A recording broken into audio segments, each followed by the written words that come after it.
მოგესალმებით, თქვენ უყურებთ მორიგ ეპიზოდს სპორტულ ანალიტიკური პოდკასტისა შედეგს მიღმა. პირველ რიგში მივესალმები ბიჭებს, რეზისთან და ირაკლისთან ერთად ვარ და შევიკრიბეთ საქართველოს ეროვნული ნაკრების მატჩების გასაანალიზებლად. სულ რამდენიმე წუთის წინ მეორე მატჩი დასრულდა. ისრაელის შემდეგ ლიეტუვის ნაკრებთან გავმართეთ ეს მატჩი და უნდა ვთქვათ, რომ მეასე გამარჯვება მოიპოვა საქართველოს ეროვნულმა ნაკრებმა დამოუკიდებლობის ისტორიაში და ლიეტუვის ნაკრებთან მოხდა ეს ფაქტი. მანამ სანამ დეტალურად დავიწყებთ მატჩების ანალიზს, მინდა გთხოვოთ, რომ დაალაიქოთ ეს ვიდეო, გამოიწეროთ ჩვენი YouTube არხი და სურვილი სამებრ შეგიძლიათ, რომ გამოგყვეთ სხვა სოციალურ ქსელებში. რაც შეეხება ლოკაციას, სადაც ვართ, სახელოსნობაში არ ვართ, როგორც მოხდებოდით, ვართ კვლავ ტერმინალის საერთო სამუშაო სივრცეში. ამისთვის მადლობა უნდა უთხრათ პირველ რიგში ტერმინალს, იმისთვის, რომ ვითმობს ამ სივრცეს და ჭავჭავაძის 27 ემია მოკლედ ამ ძალიან კარგი ადგილის მისამართი თუ დაგჭირდებათ საოფისედ ინდივიდუალურად სამუშაოთ. მოკლედ ყველანაირი პირობა აქვს შექმნილი იმისთვის, რომ ადამიანი მოვიდეს და კარგად ნაყოფიერად, ასე ვთქვათ, იმუშაოს. ბიჭებო, მეორე მატჩს ერთად ვუყურეთ.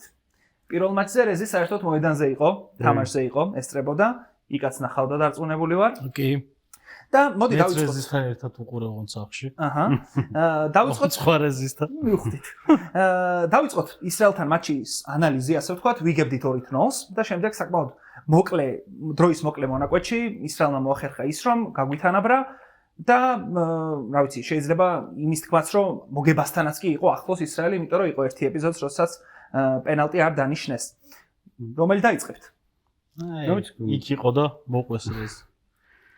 თავარი რაც ამ თამაში გამოჩნდა, ალბათ არის ის ფაქტი, რომ დაუბრუნდით სამ ცენტრალურ მცველიან სქემაზე, მაშინ როცა თითქოს რაღაც დეკლარირებულად იყო გამოცხადებული, რომ ეს ნაკრები ორი ცენტრალური მცველით ითამაშებს და ესპანეთსაც სახში ორი მცველით ეთამაშეთ, თურქეთთან ესეთი საკვანძო თამაშები ორი მცველით ჩავატარეთ, ორი ცენტრალური მცველით, მაგრამ ვილი სანველმა აღიარა, რომ ამ ნაკრებს არ გამოსდის ორი ცენტრალური მცველით თამაში და ამიტომ უნდა დაუბრუნდეთო სამ ცენტრალურ მცველს, უბრალოდ ცოტა ესეთი ისრაელთან სამი ცენტრალური მცველიდან ორი დებიუტანტი იყო, პირველი თამაში ჰქონდა ბერიაშვილს და გადრანს ნაკრებში და ცოტა დაბნეულები იყვნენ და საერთოდ ბევრი ვიღაც იყო იმ თამაში დაბნეული საწყის წუთებში ეტყობოდათ მოთამაშეებს, რომ ცოტა ვერ გაიგეს ვინ რა ზონაზე იყო პასუხისმგებელი და ამიტომ პირველი ნახევარი ძალიან მოსაწყენი თამაში იყო.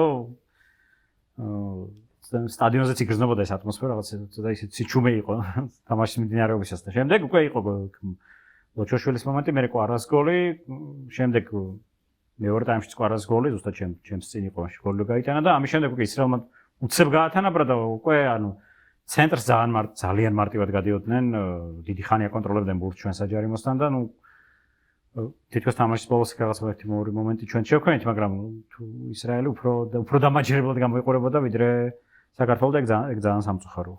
ხო, მე ისეთი შთაბეჭდილება დამჭა, შენ ფაქტობრივად პირველი და მეორე ტაიმი ერთად შეაფასე. მე მაგ თამაშს დავყოფდი რაღაცა ორ ნაწილად, პირველი ტაიმი და მეორე ტაიმი. პირველ რიგში ძირითად შემადგენლობას მცველ დებიუტანტებს შეეხე. გიზი მამაგეიშვილის პოზიცია უნდა ვთქვათ აუცილებლად, მარჯვენა ლატერალად. ზოგადად მე პირადად ამხანაგურ მატჩებში ტესტების წინააღმდეგი ნამდვილად არ ვარ. თუ მწვრთნელი ხედავს, რომ მოდი დავტესტავ ამ ფეხბურთელს ამ პოზიციაზე როგორ თამაშობს, მით უმეტეს როცა უნდა ვთქვათ, რომ ძირითადი შემადგენლობის წევრი მარჯვენა მცველი თუ ლატერალი არ იყო ნაკრებში, ოთარ კაკაბაძეს გულისხმობ და გიზი მამაგეიშვილი დატესტა სანიოლმა, ასე ვთქვათ. მარცხენა ფლანგზე იყო წიტაიშვილი, ეგ არ უნდა დაგვავიწყდეს და ზოგადად როცა ბურთი ამოგვიქონდა, ესენი ლატერალებზე მეტად იყვნენ უფრო შემტევები, გულისხმობ, წიტაიშვილი უფრო მეტად იყო ჩართული ბურთის ამოტანაში.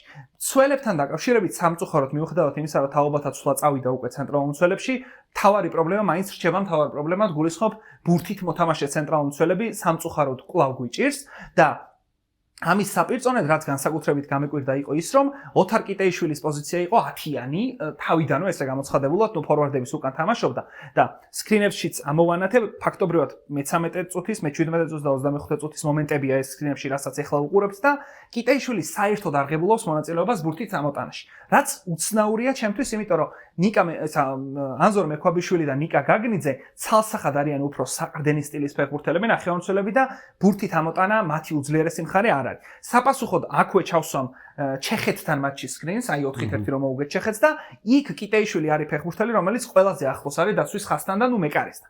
შესაბამისად ჩვენს ნაკრებში ოთარ კიტეიშვილი არის ფეხბურთელი, რომელიც თუ ჯანმრთელია, ბურთის ამოტანაში ყველაზე მეტ მონაწილეობას, ასე ვთქვათ, იღებს კიტე და აქ ნამდვილად გამიკვირდა ის, რომ კიტეიშვილი ესე აქტიურად არ იყო ჩართული. ჩაკვეტაძე რო ყოფილიყო კიდევ ვიტყოდი რომ იქნებ პარალელურად რაღაცა ჩაკვეტაძეს ევალება ის რომ ბურთი ამოიტანოს, თუმცა ჩაკვეტაძეც არ იყო ვიცით და ტრამვის გამო ტოვებდა იმ კონკრეტულ შეხვედრას და აი ეგ ცოტა გამიკვირდა. ამიტომ ვიფიქრე სანიოლს ხო არ ქონდა გადაწყვეტილი ისრაელთან მეორე ნომრად ეთამაშა თქო, უბრალოდ გამომდინარე იქიდან რომ ისრაელის პრესინგი პირველ ტაიმში ესეთი აგრესიული არ იყო, თავისთავად მოუწია რაღაცა პირველ ნომრად გადაწყობილიყო, ასე ვთქვათ რა. იმიტომ რომ დავამთავრებარემ, იმიტომ რომ მეორე ტაიმში, როდესაც ცალსახად ბურთი დავთმეთ, ისრაელი აი როგორც შენ თქვი, ბურთს აკონტროლებდა და ჩვენს ნახევარზე გადმოდიოდა, ერთი ამოსუნთქვით, ანუ არავინ არ იყო წინააღმდეგობის გამწევი. აი ბილდაპი პრობლემაა დღესაც გამოჩნდა, ხო, უცებ გადავალ მაინც ამ თემაზე ლიეტოვასთანაც, თუმცა არას უწევდა რეალურად აღრთენად შეასრულა ბურთის წამოღება, იმიტომ რომ რაღაც თქვით კიდეც სამაშ დროს რომ კვარა რომ არა შეიძლება ჩვენს ნახევარზე დავრჩეთ. და ვეღარც გადავიდეთ უკვე იქით. ხო, ისრაელთანაც იყო ეგ ბურთის ამოტანის მომენტები, რომ კვარა იღებდა მონაწილეობას განსაკუთრებით მარცხენა ფლანგის გავლით, იმიტომ რომ იქ ციტაიშვილი რაღაცა მოედნის ცენტრთან ელოდებოდა ბურთს, სადაც კვარა იღებდა და მე ან ციტაიშვილი გარბოდა და ან სწრაფი პასი ციტაიშვილს და თვითონ კვარა გარბოდა. ანუ კვარას როლი არა მხოლოდ შეტევაში, არამედ ბურთის ამოტანაშიც ეხა იზრდება მით უმეტეს რა. ეგ არის ძალიან სულ. კარგი არის. კარგი ძალებს კარგავს შეტევისთვის. ეს დაფა მაგიტო მოვიტანე რა. ეს ჩვენი ძველი დაფა დიდი ხანი არ გამოგვიყენებია და ანუ კვარაცხელია ეს არის პირობითად ჩვენ ვუტევთ რა კვარაცხელია კარგი გამოსადეგარი და ვარსკვლავი და მსოფლიოს ერთ-ერთი საუკეთესო მოთამაშე არის მაშინ როცა ის დგას აქ და არა აქ აქ რატო არ არის კარგი ნუ ეხლა მაგის ახსნას ალბათ აღარ დავიწყებ როცა უწევს კვარაცხელიას აი აქედან საიდანღაც რა ბურთის მიღება და წასვლა მოატყუა დახარჯა ენერგია და უკვე დაცვაც ასწრებს იმაზე რომ გადაეწყოს რომ აი всё მოდის იქით წავა და დავლაგდით და უფრო რთულია მაგ დროს შექმნა მოულოდნელობის ეფექტი და დალაგებული დაცვის ხაზში სივრცის პოვნა არის ბევრად რთული ვიდრე გადაწყობის დროს რო იპოვოს სივრცე ამიტომ რაღაცნაირად უნდა მოვახერხოთ ის რომ კვარაცხელიამ აქ მიიღოს ბურთი და არა სადღაც აი აქ რა სადაც 6 ნომერი უნდა იღებდეს ბურთს რეალურად ეხლა ამხანაგური თამაშები ნუ მე ასე მოგებაა გასაგებია ნუ ლიეტოვასთან განსაკუთრებით გამოჩნდა ის რომ სანიოლს ეს მე ასე მოგება უნდა და თან ამ წაგებების მერე ცოტა ხასიათზე მოყვანა გუნდის მოგებით მაგრამ არის ერთი მაგრამ ამხანაგური თამაში არის ყოველთვის იმისთვის რომ რაღაც ახალი გატესტო მთავარი კითხვა ამ თამაშების მერე არის ის რომ რეალურად ვართ რამე ვიცით მზად ვართ ანუ ექსპერიმენტისთვის არ უნდა იყოს რა რაღაცა უნდა მისცეს ამ ექსპერიმენტმა ნაკრებს ანუ ვიცოდეთ რომ აი ეს კარგია და ამას გავაკეთებთ ნუ აქ სანიოლის გასამართლებლად შეიძლება ისიც იყოს რომ ოპტიმალური ნახევარდაცვის ცენტრი არ ყავდა ჩაკვეტაძე არ ყავდა ქოჩორაშვილი მაგრამ რაღაც ჩვენს რაღაც რეალობას უნდა გავუსწოროთ თვალი ხო თავის მოტყუება იქნება იმაზე საუბარი რომ ჩვენაც ჩაკვეტაძის გარეშე თამაშს აღარ ჩავატარებთ ვიცით ხო მისი პრობლემა რაც არის და ნუ ექნება ალბათ საქართველოსთან ძალიან ცუდი ეგრო ექნება და მე ვისურვებდი ჩაკვეტად ჩემი საყვარელი ფეხბურთელია საქართველოს ნაკრებში ყველა თამაში ითამაშოს მაგრამ ნუ იქნება თამაშები სადაც არ იქნება და ქოჩორაც ნუ არა ახლა ის ქოჩორა 2024-ზე რო იყო ხო როცა რაღაც ახსოვს პროგრესული პასების ხუთეული რო დაიდო და როდრი კროსი და ქოჩორაშვილი რო ეწერა ხო ანუ არც სათამაშო პრაქტიკა აქვს იმდენად და ნუ ნაკრებშიც გამოჩნდა აი ერთა ლიგის წინა გათამაშებაში რომ ნუ მოუკლო ისეთი სასარგებლო ვერ არის მიუხედავად იმისა რომ მონდომება არ დაუკარგავს ამიტომ ეგ სერიოზული პრობლემაა რომელიც გამოჩნდება ალბათ უკვე სექტემბრიდან ხო როცა ვიწყებთ ახალ ციკლს ხო კიდევ ერთი საკითხი დაცვის კუთხით აი ბერიაშვილის და გადრანის დებიუტი რო ვახსენეთ ნუ გასაგებია რომ რეალურად ეს ბევრი ახალი ფეხბურთელი უნდა გაიტესტოს მაგ პოზიციაზე გამომდინარე იქიდან რომ საბაკვირკველია უკვე არ არის ნაკრებში გურამ კაშიაზე სხვა შორის ეგ არ გვითქვამს აუცილებლად უნდა ვთქვათ რომ გურამ კაშია ამთავრებს სანაკრებო კარიერას შესაბამისად ამ პოზიციაზე ანუ გულისხმობ მარჯვენა ცენტრალურ დამცველს მან უნდა გაიტესტოს რაც შეიძლება ბევრი ვარიანტი გასაგებია რომ სავარაუდოდ ერთ-ერთი ყველაზე მეტი შანსი ფაქტობრივად მაგ პოზიციაზე თამაშის აქვს საბაგო გლიჩიძეს, რომელიც კი იყო ეხა ნაკრების განაცხადში უბრალოდ ტრავმების გამო არც ერთი თამაში არ ჩაატარა და სხვა ფეხბურთელები უნდა გაიტესტონ გამომდინარე იქიდან, რომ რაც შეიძლება ოპტიმალური დაცვის ხაზი გქონდეს და მე თუ მკითხავ, ისევე როგორც კლუბში ნაკრებშიც მნიშვნელოვანია, რომ ბირთვი იყოს ჩამოყალიბებული, მით უმეტეს როცა ვსაუბრობთ დაცვაზე, ხო? ხა ჩვენ ვართ საქართველოს ეროვნული ნაკრები, უნდა გავანალიზოთ, რომ 90 წუთის განმავლობაში ვიღაცას ჯიქურ ვერ შეუტევთ, ხო? გვექნება ისეთი მომენტებიც, როცა მეორე ნომრად დაცვაში მოგვიწევს ჩადგომა და მანდ დაცვის პრობლემები რეალურად ისრაელთან გოლი გაუშვით, მაშინ როცა ჩვენი დაცვა ჩავარდა. პირველ ტაიმშიც გემახსოვრებათ იყო მომენტი, როცა ზურგს უკან პასი გავიდა და ბერიაშვილმა ვარდნით გამოასწორა, ხო და ეგ გასათვალისწინებელია, რომ ბევრი ფეხბურთელი უნდა გაიტესტოს დაცვაში და კომენტარებში თქვენი აზრით აუცილებლად გვაინტერესებს ბერიაშვილზე რას ფიქრობთ, გადრანზე რას ფიქრობთ, იგივე გიზის პოზიციაზე, მარჯვენა ლატერალიზე რას ფიქრობთ, მოკლედ კომენტარების სექცია ზუსტად ამის ის ვაჟერს ყველაზე კარგი იყო ისრაელთან დებიუტანტებს შორის. ანუ ყველაზე საინტერესო გამოიყურებოდა მიუხედავად იმისა, რომ თავის პოზიციაზე არ იყო. აქაც ამ თამაშს ძალიან კარგად ეს გაქვია. ლიეტუვასთან ძალიან კარგად ჩაატარა, ხო ვერაფერს ვერ იტყვი. უბრალოდ მან ერთი საკითხია, რადგან გიზი ახსენე, ბარემ კითხვასაც გეტყვი რა, რაც მაფიქრებს. ვიცით, რომ გიზი მამაგეიშვილი არ არის მარჯვენა მცველი ან ლატერალი, ну ძირითად შემთხვევაში მარჯვენა მცველებს ვათამაშებთ ხოლმე კაკაბაძეს მაგალითად ან გოჩოლეიშვილს, აი დიდ თამაშებში უგულისხმობ ძლიერ მეტოქებთან. მაგალითად ავიღოთ თურქეთის ნაკრები, ვთქვათ. თურქეთის ნაკრებთან, როცა კენან ილდიზი შეგვიტევს ან ის ილმაზი შეგვიტევს, გავრის კავთ, რომ გიზი მამაგეიშვილი ვათამაშოთ მაგ პოზიციაზე. კიდევ ერთხელ ვამბობ, რომ ტესტის წინააღმდეგი არ ვარ, ანუ მე იმის გამო რომ მამაგეიშვილი როგორ დააყენა მან სანიოლმა არ ვიტყვი ამას, იმიტომ რომ ტესტავს, ხო? და უბრალოდ ეგ არის რა თვალით შეხედა ახლა ამ თამაშებს მამაგეიშვილის, ну ეგ სავარაუდოდ გამოჩნდება მაშინ, როცა რაღაცა ოფიციალური და მნიშვნელოვანი თამაში იქნება. აბსოლუტურად გეთანხმები, ანუ მთლიანად, იმიტომ რომ ექსპერიმენტი არ უნდა იყოს ექსპერიმენტი, ჩვენ ხო გვაქვს რაღაც თამასა. ეს თამასა უნდა ყოფილიყო იდეაში, რომ აი თურქეთი, აი ხა პოტენციურად უნგრეთი, ეგეთი დონის გუნდებთან ითამაშოთ. თუ ჩვენი ამოცანა უკვე ეს არ არის და ჩამოვედით იმამზე, რომ ლიეტუვას მოუგოთ როგორმე ან რაღაც ისრაელს და მოლდოვას, მაშინ ეგ პრობლემაა უკვე, იმიტომ რომ გასაგებია რომ ძლიერი შემტევი არაპროფილურ თუნდაც ლატერალს გაანადგურებს იმ ფლანგზე რა. იმიტომ რომ მე მას არ აქვს მისი ის დაცვითი უნარები, რაც საჭიროა იქ. მე მახსოვს კაკაბაძეს ძალიან სერიოზული პრობლემები შეუქმნა ილდიზმა. მიუხედავად იმისა, რომ ილდიზი თურქეთის ნაკრებში რაღაცა მეგავარსკვლავი არ არის, იუვენტუსში უფრო დიდი როლი აქვს ვიდრე თურქეთის ნაკრებში რა. და კიდე ერთი ამბავია, აი დაახლოებით ესე გამოიყურებოდა შეტევაში ჩვენი თამაში რა. ამოწია რომ იქნება უერთჩანდეს. ხო, ჩვენი თამაში გამოიყურებოდა დაახლოებით ესე, ну გადრანი გადადიოდა და გიზის ქონდა სრული თავისუფლება იმისთვის რომ წასულიყო წინ. ალტერნატივა რაც არის, ანუ საწყი და მერე დაცვაში უხდებოდით ხუთი კაცი, იმიტომ რომ უკან ჩამოდიოდა. როცა შევხვდებით უნგრეთმა კიდე შეიძლება რომ ბურთი მოგცეს რა და ესიც რა ქვია, ну დიდ გუნდებს გულისხმობ რა. დიდ გუნდებთან აი ეს სიტუაცია ფაქტიურად არ გვექნება. აი ძალიან ცოტა გვექნება. ახლა ლიეტუვასთან ბურთი გვეჭირა 60% და ეგეთ გუნდებთან ვერ დაიჭერ ბურთს. ანუ გიზი მამაგეიშვილს აქ კი არ მოუწევს თამაში. ეს ყველაფერი ჩამოვა აქ და ვიქნებით ყველანი ძალიან უკან და უკვე აი აქ თამაშობს და მთელი მოედანი სარბენი აქვს რა.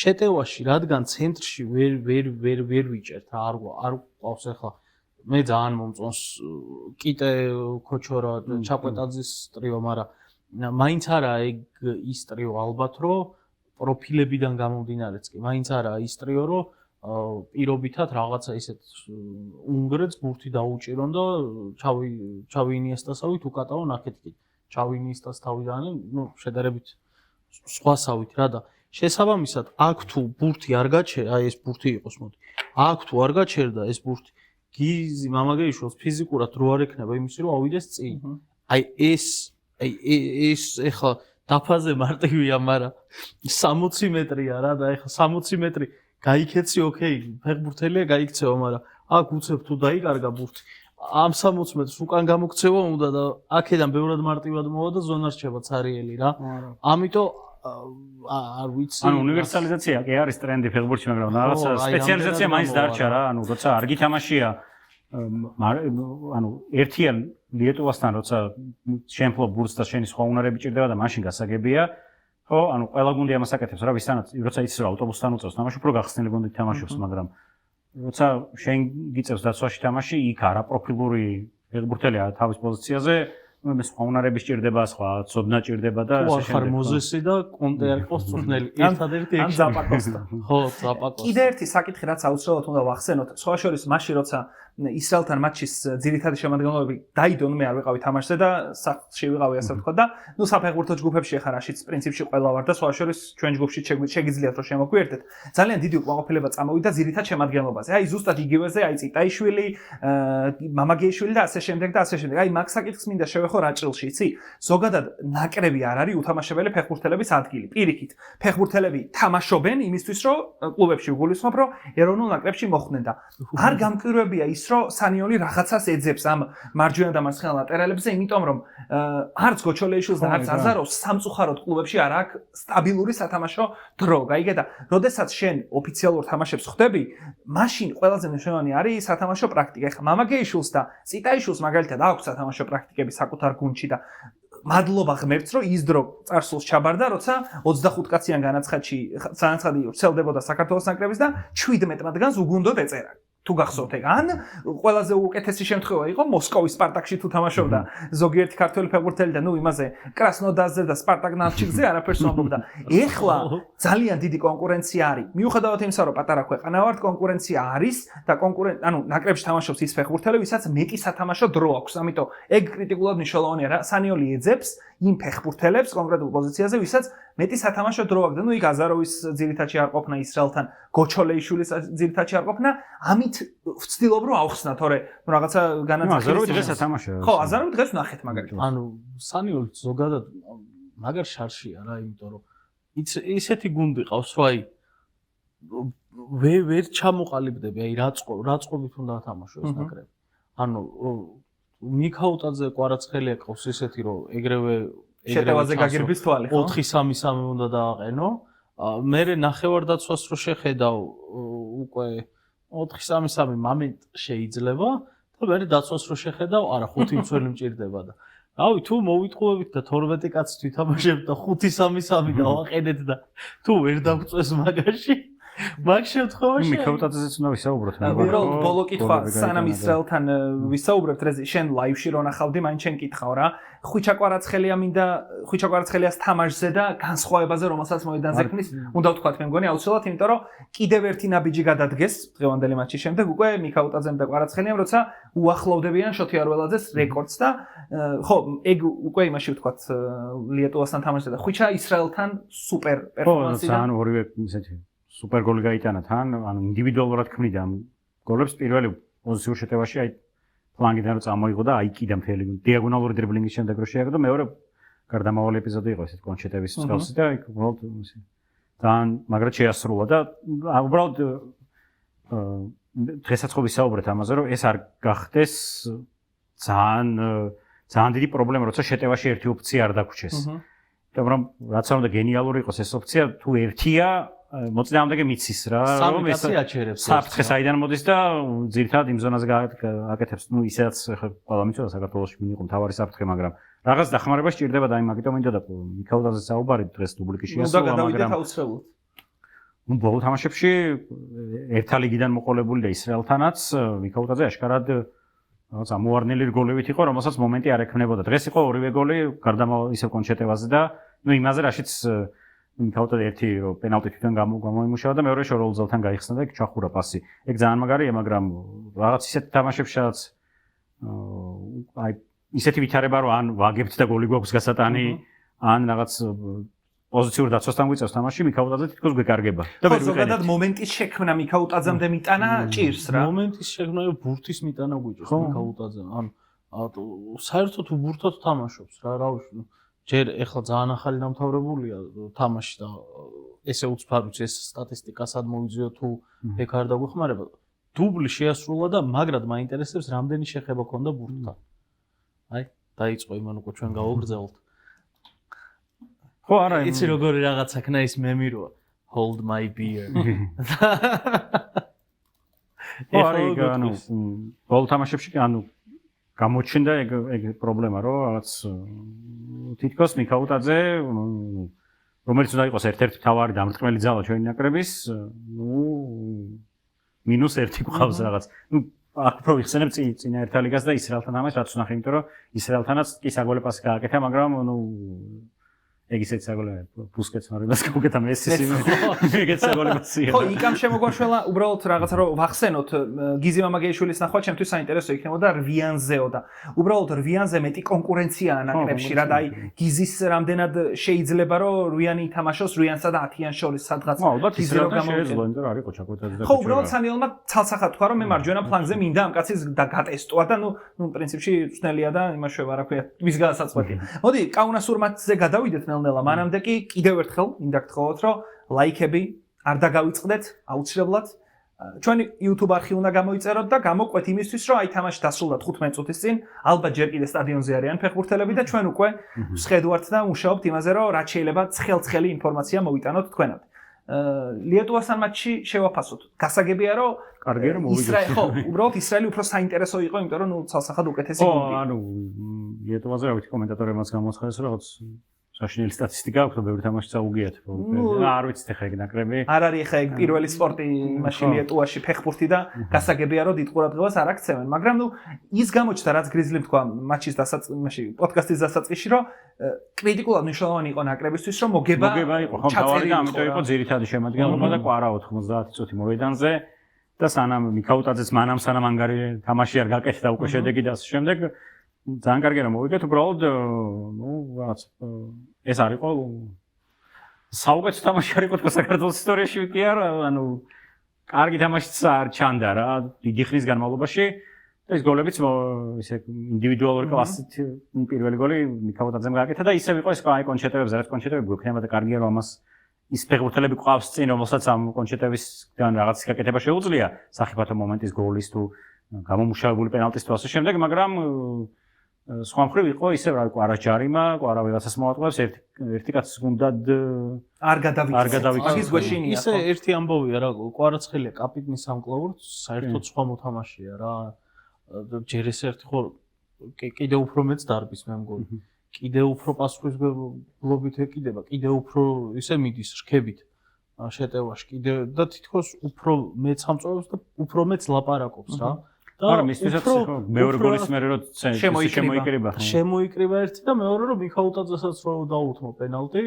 ეგ ძალიან კარგი ჟესტი იყო მართლა, იმიტომ რომ მიქაუტაძემ თვითონ მოიპოვა ეგ პენალტი და რა თქმა უნდა პენალტი ხო იდეაში გუნდში მიქაუტაძე. ხო, უბრალოდ იცი რა ერთა ლიგა ზერეზი უკვე ჩეხეთთან მაგალითად ხვიჩამ დაარტყა. თუ გახსოვთ. აი 4-1-ის თამაში რო პირველი გოლი გავიტანეთ, ხვიჩამ მართალია თვითონ მოიპოვა, მაგრამ ჟესტი ჩანდა, ეკრანზე ჩანდა რომ კარგი იყო, იმიტომ რომ რა თქმა უნდა დიდი მნიშვნელობა აქვს ვინ გახდება. მაგის პენალტი არ დაგვირთხავს. რაღაცა ვერ ვიხსენებ ახლა ერთა ლიგაზე ალბანეთთან და უკრაინასთან პენალტი არ გქონია და მე მგონი რომ არა. სომხეთთან ქონდა პენალტი, ეგეც არ მაქვს. სომხეთთან ბევრი შევაგდეთ, მაგრამ მიქაუტაძემ გაიტანა სომხეთთან იქ მე მგონი პენალტი არა გასვლაზე. არ მახსოვს ამდილად. და მე უკვე აღარ გქონდა ნახდათ. ხო, უბრალოდ რა არის, იცი, რა თქმა უნდა დიდი მნიშვნელობა აქვს ვინ მოხსნის შოთი არველაძის რეკორდს.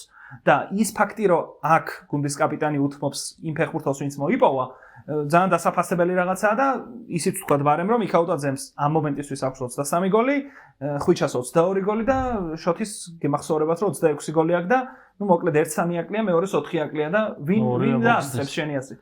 ესე იგი წინ გვაქვს რუმინეთთან ერთი თამაში თბილისში, სადაც კაშოს გავაცილებთ. მე ვფიქრობ რომ მეორე თამაში შეიძლება ჩაინიშნოს ივნისის სანაკრებო პაუზაზე და მერე ჩრდილოეთ ირლანდია. ძალიან რისკიანი ის არის ხო? ჩემი რა მიდის ხვიჩა. მაშინ აქეთ მიქაუტაძე და ნახოთ ვინ გამისი გამართლდება. ჩემი იყოს მიქაუტაძე რა პრობლემა. ხო, ერთ-ერთი ლიეტუვურ თამაშზე იმის თქმა მინდოდა რომ პირველი ის რომ უფრო მეტ აგრესიას ველოდი შეტევაში, გულისხმობ იმას რომ უფრო მეტი მომენტი მინდოდა რომ ენახა რა პირველ ტაიმში. პირველ ტაიმში რეალურად ჰქონდა ის ხვიჩას რეიდი და ჯარიმა. აქ კიდევ ერთხელ ჩანს ის პრობლემა რომ მომენტები შექმნა ფორვარდებისთვის გვიჭირს ამ შემთხვევაში მიქაუტაძესთვის და იცი რა შემადგენლობაზეც რო ვთქვათ აზაროვმა ითამაშა ეს თქვით განსხვავება აქაც ის იყო რომ ჩაკვეტაძე დაბრუნდა და ჩაკვეტაძემ ჩაანაცვლა ფაქტობრივად გამოგვაკალდა ხო და ნიკა გაგნიძე ჩაანაცვლა და ზურიკოს ძირითადში იყო ანუ ფაქტობრივად შეტევით პოტენციალი გაცილებით მაღალი იყო აქ და იმიტომ რომ შეტევამდე ბურთის მიმტანი არ ყავს, ვინც დირიჟორი არ ყავს რა, გამთამაშებელი, ჯეისონ კიდი არ ყავს რა. ხო, იცი რა, შეცვლებზეც პრინციპში შეცვლებიდან, ანუ მე უბრალოდ უფრო მეტ ფეხბურთელს ვიხილავდი, ისეც ვისაც ნაკლები სათამაშო პრაქტიკა აქვს რა, ნაკრებში. იგივე გიორგი კვერნაძეს, იგივე გიორგი გულიაშვილს, ანუ ეგეთ ფეხბურთელებს უფრო გავტესტავდი ნაკრებში, ვიდრე თქვათ რაც თქვით სავარაუდოდ. ხო, მნიშვნელოვანი იყო ეს მოგება რა, ძალიან დაგეგმილი იყო, გაწერილი იყო ეგრე, რომ ისრაელთან დააყენა ძირითადი, ისრაელთან უნდა მოგვეგო 2-0 წავიყვანოთ, ყველაფერი კარგად მიგია, რომ ბახ და ისრაელთან რომ მოგვეგო, მანამდე ბულგარეთთან რომ მოგვეგო ეს ბოლო ტური, ალბათ ახლა დღეს იქნებოდა გადახალისებული შემადგენლობა. სავარაუდოდ უბრალოდ რაღაც ძალიან ცუდ ტალღაზე რო არ დავჩენილიყავით და რაღაც მოგვეგო. ეს კონფერენციაც მოსასმენი ამბავია, და წასაკითხია რა სიტყვის და რატო მიიღო ეს გადაწყვეტილებები, მაგრამ ანუ რამდენი ხანია 9 საათია თამაში დამთავრდა და მაგ დროს წერთ და ამას ვიძახით, რაც ჩვენი აზრია რა, ჩვენი ეგრევე ცხელგულზე ასე. კიდევ მნიშვნელობის ხაზგასმა სად ჩანს იცი? არც ერთ ამხანაგურ მატჩში მეკარე არ შეუცვლია. ზოგადად ამხანაგურ მატჩებში სამივე შეიძლება ვერ მისცეს საშუალება იმის. პირველივე ტაიმის შეცვალა. აბარა, იმიტომ რომ ის ფეხბურთელები ისრაელის მეკარეები ხშირად იცვლებიანო კომენტატორმაც თქვა და ჩვენთან ახლა მე პირადად ველოდი რომ თქვათ ლიეტუვასთან მეორე ტაიმს გუგეშაშვილი დაიწყებდა, რომელიც ასევე კარგ ფორმაშია. და მოხდა ისე რომ ორივე მატჩის 90 წუთი ითამაშა გიორგი მამარდაშვილმა. კარგი. თან ნუ ეგ ერთის პროვინცია რომ მამარდაშვილს ჭირდება რა. ეგ არის ზუსტად ჩემი აზრით. ეგ ალისონი დაიმტრა და ცოტა ფორმაში ჩადგომა ჭირდება. ხო, გეთანხმები მაგაში აბსოლუტურად, იმიტომ რომ PSG-სთან უნიშნულოვანი თამაშები აგერ კარზე ადგას ფაქტობრივად 10 დღე დარჩა იქამ. დასვენებულ PSG-სთან გადაუდეს ტური. ხო, მოდი რეზი აშკარა დაიკაკბილებს. არა, ერთა ლიგაზე ვისაუბროთ, მე მგონი რას ველოდებით, ხო? ერთა ლიგაზე ხო? ეხლა უნდა რომ აი ამ სანაკრებო ფეხბურთს გადაუაროს და მოდი ერთა ლიგით დავიწყოთ და იქიდან გადავალ რა საჭირო. დაახლოებით 20 წუთის წინ იძახდა რომ ერთა ლიგა გასაუქმებელია.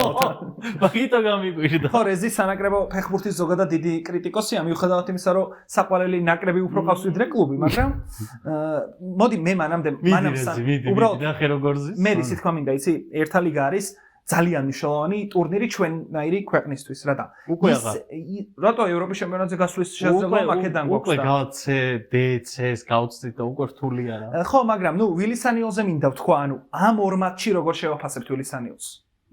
იმიტომ რომ ბევრი კრიტიკა გამოიარა ამ კაცმა, შეგახსენებთ, ძალიან ბევრი გულშემატკივრის აზრით დროა რომ ვილისანიოლი გაუშვათ და სხვა უფრო მაღალი დონის სპეციალისტმა ჩაიბაროს და საპირისპიროდ მოხდა ის, რომ ფედერაციამ გამოუცხადა ნდობა, გაუხანგრძლива კონტრაქტი და ყველაფერი იქეთკენ მიდის, რომ ერთა ლიგაზეც, რომელიც ეს იმახსენა, მანდ ვილისანიოლი გაიყვანს მოკლედ ჩვენ ნაკრებს და ყავს უკრაინა, რომელიც ძალიან უხერხული მეტოქეა ჩვენთვის, ყავს უნგრეთი და უნგრეთის წელი არის სილვინიო. მე მგონი ხო? თუ ალბანეთის არის ხო? და ისა ჩრდილოეთ ირლანდია ასევე მძიმე გუნდი მოკლედ და ვისაუბროთ იმაზე სანიოლზე, რას ფიქრობთ ამ სანიოლთან დაკავშირებით ჩვენ ადრე ქავერებიც ჰქონდა ხო?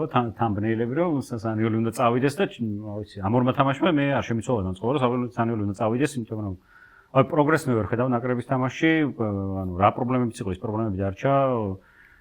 კი, ძალიან კარგია მე ასე მოგება, მაგრამ რაღაც გადაჭარბებით, აი არ ვაპირებთ ალბათ შევაფასოთ რაღაც ლიეტუვის დამარცხება, ხო?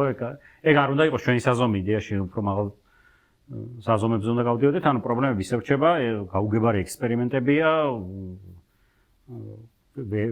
ნაკრების თამაში ისევ არ ჩანს, ანუ ის ნაკრებმა როგორ უნდა დაჩაქროს მოწინააღმდეგე თამაშით, ეს არ გვაქვს. და ვერ ვიტყვი რომ ჩვენ ახლა რაღაც ლიეტუვა თამაში დავჩაგრეთ, მომენტების წვიმა და დავატეხეთ თავს, უბრალოდ იქ იყო რამდენიმე ესეთი რა, გარდამავალი ეპიზოდი, რომელიც კარგია რომ მიქაუტაძე და კვარაკოვს წინ და გამოიყენეს, ხო?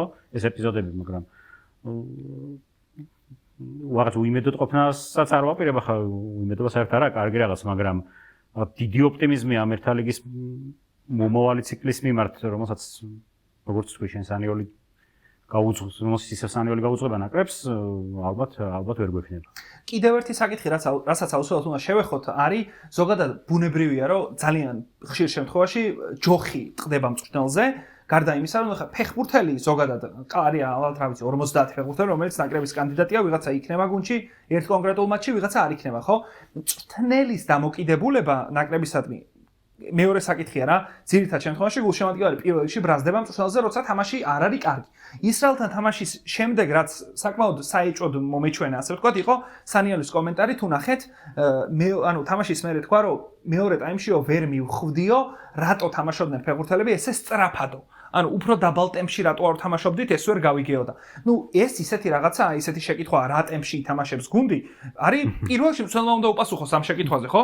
რეალურად მე, შენ ან რეზი ამ შეკითხვას ვერ უპასუხებს, რატო თამაშობდა გუნდი უფრო სწრაფად, ანუ იცე გამოვიდა რომ თითქოს სადღაც გვეჩქარებოდაო. ნუ შეიძლება იმ კონკრეტულ მომენტში ნაკრებს ეჩქარებოდა რომ მე ასე გამარჯვება გაეფორმებინა, ვთქვათ ისრაელთან რომ მომხდარიყო ეგ, მაგრამ არ მოხდა და ამ ყველაფერზე ბუნებრივია სანიოლის პასუხისმგებლობა რა. წარმოიდგინეთ ახლა ისრაელი ყოფილიყო ოფიციალური მატჩი. იგებ 2-0-ს, რაღაცა კრიტიკულად მნიშვნელოვან სამქულას იგებ და იწერ აქტივში, როდესაც ერთა ლიგაა ვთქვათ და ისრაელის დონის გუნდები თავისუფლად ყავს ბუნებრივია ერთა ლიგის გათამაშებაში და იქ მეორე ტაიმში თვითონ რაღაცას ცვლის, იმიტომ რომ შენ ხარ გასახდელში, ხო? შენ ესაუბრები შენს ფეხბურთელებს რა ტემპში უნდა გააგრძელონ თამაში და საპასუხოდ ხდება ის რომ ნუ კიტეიშვილი ტრავმა მიიღო გასაგებია და კოჭლობით გავიდა საერთოდ და კიტეიშვილის შეცვლა არა ცენტრალური ნახევარმცველით, ვინც თქვა გაამაგრებდა ნახევარ-დასწრას, არამედ დავითაშვილით, რომელიც ცალსახადშემტევია რა.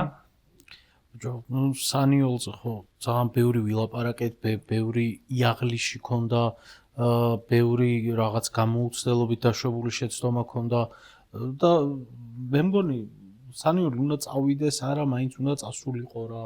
მეც ეგრე ვფიქრობ. რა, აი ევროპის მერე, ნუ ჩეხეთთან იყო ძალიან მაგარი თამაში, აი ინერციით წამოსული და ალბანეთიც არანაკლები იყო. იმის მერე აი რაღაცა დიდ დაღმართზე ფეხი წამოუკარეთ ქვას და აი მივდივართ გორვით ან ევროპის ჩემპიონატზე კიდე ვიცოდით რას თამაშობდა საქართველოს ნაკრები. ხო, ეხლა არ ვიცი. ეხლა აი რა არის ჩვენი გუნდის იდეა, აბა მითხარით ერთ. რაზე ვაკეთებთ აქცენტს? ერთი გასაგებია რომ ხვიჩას მიეცი ბურთი. ოკეი. ეგ ერთი სხვა. და ხვიჩას რომ ისე ბურთი ეს ნებისმიერი მწვრთნელისთვის ოფცია იქნება საქართველოს ხო, ნაკრებში. ანუ აი ეს რა ქვია ერთი პერიოდი იყო რა საქართველოში, ნუ ეხლაც არის ეგ დიდი პრობლემა და უფრო დიდი იყო რომ აი ბავშვთა ფეხბურთში იყო ვიღაც ყველა გუნდს ყველა მწვრთნელს ყავდა აი ერთი მაღალი და ერთი მეკარე რომელიც მაგრად ურტყავდა რა U12-ზე ვლაპარაკობ და დააყენებდა ამ მეკარეს დააყენებდა წინ იმ ვიღაცა ჯეჯგს და აი ეს მეკარე დაუგორებდა მცველი ბურთს აიღებდა ხელში და ბავშვთა ფეხბურთში ეგ მოსულა დაარტყავდა ის იქ იჭიდავებდა და გაიტანა. ანუ რეალურად 7 კაციდან 7-7-ზე თუ იყო ნუ U12-ზე რაღაც 9-9-ზეც გადადიხარ. რეალურად ორ ტიპს იმას შვები რა ქვია. ანვითარებ რა. დანარჩენ რაღაცა 6 ან 7 კაცი იდგა რა 5-6 კაცი და რაღაცა ეგეთია ეხლა რა. ხო, რეალურად მამარდავე ურტყავს კარგად ფეხით ეგრე რა. და ეგ ფეხი დარტყმაც თელი ფილოსოფია არის რომ ხვიჩამდე, ანუ კაი, ხვიჩამდე მივიდა, ნუ ლოგიკა არის რა მაგაში, რომ საუკეთესო ფეხბურთელი ყავს ერთ-ერთი. როგორ მიგვაქვს ბურთი? ეგ მე ხوار უნდა არა, ეგ იგივე ხო? კომენტარებიც იქნება ალბათ და ნუ რაღაც ჭრილს შეიძლება კომენტარების გავიზიაროთ, რომ რაღაც ხვიჩა ყავს მაღალი დონის და სხვები ვერ არიან ეგეთი დონის და ასე შემდეგ და ასე შემდეგ, მაგრამ ეგეთი ნაკრები არ არსებობს სოფლიოში.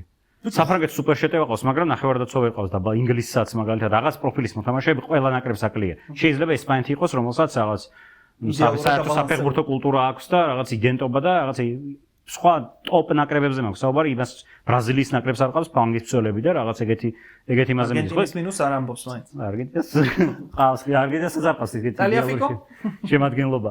ანუ მოკლედ ტოპ გუნდებს არ ყავს რა, დიდი საფეხბურთო კულტურის ქვეყნებს, რომელსაც რაღაც სოფლიოები აქვთ ბევრჯერ მოგებული, რაღაც იტალიის ნაკრებს ელოდება, აგერ კიდე მძიმე თამაში ხო?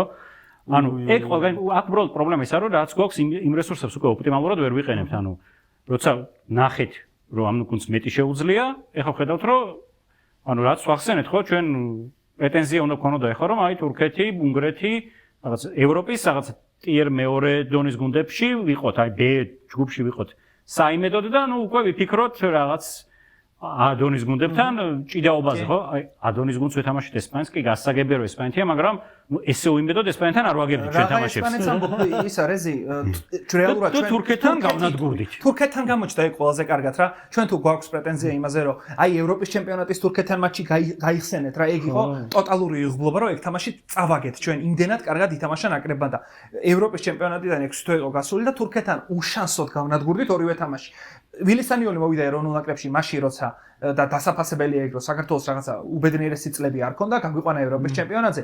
უნდა წავიდესო რომ ამბობდი, ორი ვარიანტი იყო მანდა, ან მიდიოდა, ხო, უნდა წასულიყო ან ევროპის ჩემპიონატის შემდეგ და ყველა ბუნებრივია მადლობას ეთყოდა და ეხაც მადლობას ვეუბნებით მაგაზე ლაპარაკი არ არის. ძეგლის დადგმაზე დღესაც თან. ხო, უბრალოდ ნახე, რომ მოგვესინჯა განვითარების რა ეტაპი შეიძლება გაიაროს სანიოლთან ერთად გუნდმა.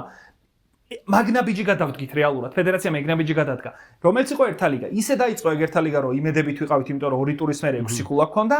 უბრალოდ ეგ ერთა ლიგა როგორ შეფასდა და ეხლა პოსტფაქტუმ შეფასდა უარყოფითად, იმიტომ რომ ორი მოგების შემდეგ ყველაფერი წავაგეთ ლამის, ერთი ქულა ავიღეთ დანარჩენ ტურებში და ეხლა უკვე როცა მივადექით ახალ ერთა ლიგას, ჩვენი სურვილი არის ის, რომ ეხა ჩაწერამდე ზუსტად ვათვალიერებდით თავისუფალი მწვრთნელები ვინ არიან მსოფლიო მასშტაბით, ხო და ჩვენ გვინდა ის, რომ მეტად გამოცდილი მწვრთნელი ხო არ მოკიდებს ამ ნაკრებს ხელს და განვითარების ახალ ეტაპზე ხო არა იყოს, იმიტომ რომ თუ ამ ნაკრებს რეგრესი დაეწყო, ნაკრები ისეთი რაღაცაა, რომ წლიდან წლამდე ფეხბურთელმა შეიძლება უკუსლა დაიწყოს რა.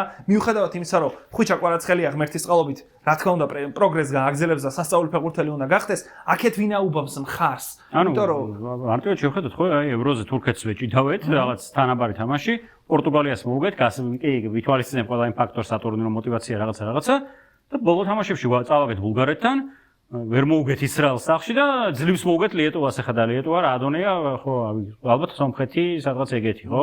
ხო, ალბათ სომხეთი უფრო საფეხბურთო ქვეყანაა ვიდრე ლიეტოვა. ხო, ნუ არ არის ახლა ლიეტოვა ის რაღაც ვერ შევხედავ ამ გამარჯვებას, როგორც რაღაც დიდ ნახტომს წინსულს. ანუ საქმე იმაშია, რომ ძალიან უკან ხარ ჩავდივართ და ეგ ძალიან ცუდი ის იქნება, იმიტომ რომ ანუ უკან ჩასვლა, ოკეი, რაღაც მომენტში უკან ჩასვლა მოსულა, როცა გეგმას ხედავ, როცა აი რაღაცას ხედავ, რა შედეგებით უკან მივდივართ, მაგრამ ჩანს, რომ აი რაღაცეებში ვითარდება რა, ანუ ბურთს ვაკონტროლებთ თუნდაც. ვაგებთ, მაგრამ ბურთს ვაკონტროლებთ. რაღაცა დახაზული ანუ აი არაფერი არ არის რა. რავი, შეიძლება მე ვერ ვხედავ. რავი, თუ ვინმე ხედავთ და კომენტარების ველი მაგისთვის არის, რომ და კომენტარების ვითხარით, რომ აი რა ფილოსოფია აქვს საქართველოს ნაკრებს. ევროპაზე მესმის, რომ უკან ჩავიწიეთ, თუ გავქაჩეთ და სწრაფი შეტევებით კონტროლზე წავედით, იმიტომ რომ კაი გამქცევები ყავს და ყავს ხვიჩა და ყავს ჟორჟი. აი ეხლა რა უნდა ნაკრებს? ხო, აი თქვენი აზრი რაც იქან თქვა კომენტარებში დაგვიწერეთ ზოგადად სანიოლზე რას ფიქრობთ, იმიტომ რომ ჩვენი აზრი მე მგონი გასაგებია, ასე ვთქვათ, სიამოვნებით ვიხილავდით უფრო მაღალი დონის სპეციალისტს ჩვენ ნაკრებში. კი, რა თქმა უნდა, თან გადაცემის ჩაწერამდეც გადავხედეთ, რომ ბევრი კარგი თავისუფალი მწვრთნელია რა, ისეთი რომ თქვენს გადახედეთ და დაგვიწერეთ ვის ინატარებდით მოკლედ ჩვენ ნაკრებში. ხო, ანუ წარმოიდგინე ახლა ლუის ენრიკე ხო ძალიან მაგარი მწვრთნელია. ლუის ენრიკე შევიდა იმასთან ალ-ხალიფთან თუ რა ქვია იმასთან. ალ-ხალიფ. კაბინეტში დაუკაკუნა, გააღო და 70 მილიონი მომეცი რომ ხვიჩას მწვრთნელი მინდა რომ იყო გუნდში მჭირდებოდა. ეხლა დავიჯერო 1-2 მილიონი რომ ვიცი, აი იმ მწვრთნელებიდან ბევრი სიხარულით არ ჩამოვა რომ თან გავითვალისწინოთ რომ სანაკრებო ფეხბურთი მაღალანაზღაურებადი არ არის ესე. ეხლა თუ საფრანგეთის და ინგლისის და ესპანეთის მწვრთნელი არ ხარ? ხო, იმიტომ რომ რაღაც წელიწადში ატარებ რამდენ თამაშს? 8 ალბათ. დაახლოებით ეგ. 2 მილიონი რომ გადაუხადო წელიწადში, გამოდის რომ თამაში სადღაც 200.000 უხდი, ცოტა მეც 200. ანუ ჩვენ აშკარად გჭირდება, ანუ იმიტომ რომ რეალურად მივდივართ იმ გზით, რომ შეიძლება ეს თაობა გავანიაოთ. ხო, აი ვისაუბრეთ, რომ ჟორჟ მიქაუტაძე ყავს გუნდში და ბურთი არ აქვს თუ არ ყავს, ვეღარ ვიგებდით უკვე ბოლო თამაშებში კიდე კარგი დღეს გოლები გაიტანა და არის კიდე რაღაც სხვა ფეხბურთელები, რომლებსაც ნუ მეტი შეუძლიათ აჩვენონ ნაკრებში, მაგრამ ვერ აჩვენებენ უკვე აშკარად ჩანს ამ მწვრთნელის ხელში, რომ ამას ვერ აჩვენებენ და ეს რაღაც თაობა ისე არ არის ხო, რომ სულ გეყოლებენ, იმიტომ რომ დიდ ნაკრებებსაც კი აქვს ჩავარდნები და გასაგებია რომ საქართველოსაც ექნება რაღაც მომენტებში ჩავარდნები და მე დაგვწდება გული რომ იქნებ მაშინ იქ ჩავარდნა რომ გამოვიარეთ ეგ არის რა, რომ აი ძალიან დიდი ჩავარდნა გქონდა და ეხლა რეალურად ყველა ვხედავთ ჩანს ფაქტია რომ იმ ჩავარდნიდან რადიკალურად საწინააღმდეგო ვითარება გვარებით და ფურცელზე რა რეალურად. ხო, ანუ ეხლა ვსაუბრობთ რომ არ ჩანს კარგად რა, რომ აი რაღაც კვარა არის მეორე ისეთი ტრანსფერმარკეტი შეფასებით ფეხბურთელი, რომელიც სოფლიოს ტოვებს, ხო? ისეთი ისაა. ოკეი, თავარი ევროპას არ გამოტოვებს. კი, მაგრამ და ევროპას ბევრი გაზეთი იქნება პირველი შეფასებით. მეორე მომენტიც არის რა. ცოტა უფრო აი ინგლისელი ფანების ის რო გერთვება ტვინში, რომ აი რა იდეაში რაც ფედერაციამ ხნარა, რომ დაუფასეთ სანიოლს, ნუ ისეთ დღეს მოგვასწრო მაგ კაცმა, რომ რაღაცა აქვს მაინც თავისი ისა აი არ მახსოვს ვისი წერა პოსტი იყო მეგონი 22 მოთამაშეში იყო თუ რაღაც რომ ისლანდიის ნაკრებმა ჩვენზე მეტი გააკეთაო ევროზე ინგლისს მოუგო მე არგენტინაზე დამაშავ სოფლიოზე გავიდაო და რომ მიხვდაო რომ ეს წვრთნელები ვეღარ უკვე გაუშვესო რა ხო როცა შედეგი გამოიღო ახლა ნუ სხვა რა ანუ ცალკე არა იმ წვრთნელებთან ერთად ვეღარ აღწევდა უკვე წარმატებას ანუ მე იმას არ ვამბობ რომ ეს ეხსანეულო წავა და ვიღაც მოვა ის ავტომატურად ეგრევე სოფლიოზე დაგვსვამს მაგრამ ჭერს რო შეეჯახები რაც არ უნდა ურტყა იმას თავი ვეღარ გაარღვევ უკვე რა ამ ტაქტიკით და ამ იმით რაღაც ამ მიდგომით და რაღაც ახალი უნდა საადო ცვლილებას ხშირად მოაქვს ხოლმე შედეგი და ხო ხშირად ტოტენჰემი ემართებათ ხოლმე იგორ ტუდორი დღესაც ახსენოთ რა ეს არის ანუ ჩვენ მოდი მაინც დავაკონკრეტოთ რა არც ერთი ალბათ არ ვიძახით იმას რომ პანჩური ამოვარტყათ სანიოლს და ისე გაუშვათ ხო ეგეთი უნამუსოებიც ახლა მე მგონი არ ვართ ანუ მაინც დავაკონკრეტოთ რომ სანიოლზე პანჩური არ გვინდა უბრალოდ აი თელი გულით ჩავხუტოთ და აუხსნათ რომ იცი რა ჩვენ შორის ყველაფერი დამთავრდა არა ჩვენ კი გვიყვარხარ მაგრამ ეს რა ქვია და რამე საფრანგეთში რო იცხოვრებ ხინკალს გამოგიგზავნით რაც მაგრად უყარს საქართველოში არის ხო რავი ჩემპიონას მიუწევ დაუთმობ ქირით მიუწევ მოღოთ ლარი გადამი მეტი არ მინდა აი სიმბოლური თანხა რა ლარად იცხოვროს ნუ ჩემი სახლის სიახლოვეში სახინკლი არ არის მაგრამ რავი მივალ და წავიყვან ხოლმე ხაჭაპურს ჩემით გამოუცხობ აი მეტი რა მოდი ახლა მალე რო დავდოთ ეს გადაცემა ნელ-ნელა გავიდეთ დასასრულისკენ პრინციპში ეგ უნდა ვთქვა ნუ სანაკრებო პაუზები ამით დასრულდა საქართველოს ნაკრების ინტერესიდან გამომდინარე სამწუხაროდ ვერ ვეხებით სხვა ნაკრებებს იმდენ ისე დეტალურად ასე ვთქვათ თუმცა იქ სოფლიოზე გამსვლელი გუნდები ირკვევა მე და გრიზლის საერთო სანერვიულო აქვს ამ შემთხვევაში ვერთიანდებით და ეგ სამშაბათს იმედია რომ იტალიის ნაკრები იქ აკისურებ რომ იტალიის ნაკრები გავიდეს სოფლიოზე იმიტომ რომ მაგარი მძიმე თამაში იქნება წესით ბოსაშინელი თან იტალიასაც ვაფშე არა აქვს თამაში ხო აბარა მოკლედ კიდევ ერთხელ უნდა გთხოვოთ და გითხრათ რომ დაალაიქოთ ეს ვიდეო, გამოიწეროთ ჩვენი YouTube არხი, კიდევ ერთხელ მადლობა მინდა უთხრათ ჩემს ძალიან კარგ მეგობრებს ტერმინალში, რომ დაგვითმეს ეს სივრცე ვიდეოს გადასაღებად. თქვენ კი შეგხვდებით შემდეგ ვიდეოში, რომელიც სავალოდ იქნება ვლოგი, იმიტომ რომ ქართული ფეხბურთი ბრუნდება და შემდეგი თუ არა, შემდეგი გადაცემა კი არა და ვლოგი აუცილებლად იქნება საქართველოს გულიდან, ქუთაისიდან წესით. კიდევ ერთი ვარიანტია. შეიძლება ახლა ამ გადაცემას რომ მოურჩევით რეზიმიკას თხოვოს რომ რაღაცა მაგ ჩასაწერიო სანაკრებო ფეხბურთზე და შეიძლება თავის მოვა სოფლიო და მაგ დროს ვიტყვი მე სათქმელს მოკლედ გემშვიდობებით მან ცენზურას დავარღვევთ ალბათ 2 წლის მერე გემშვიდობებით დროებით და ბრუნდებით სანასაკლუო ფეხბურთზე კარგად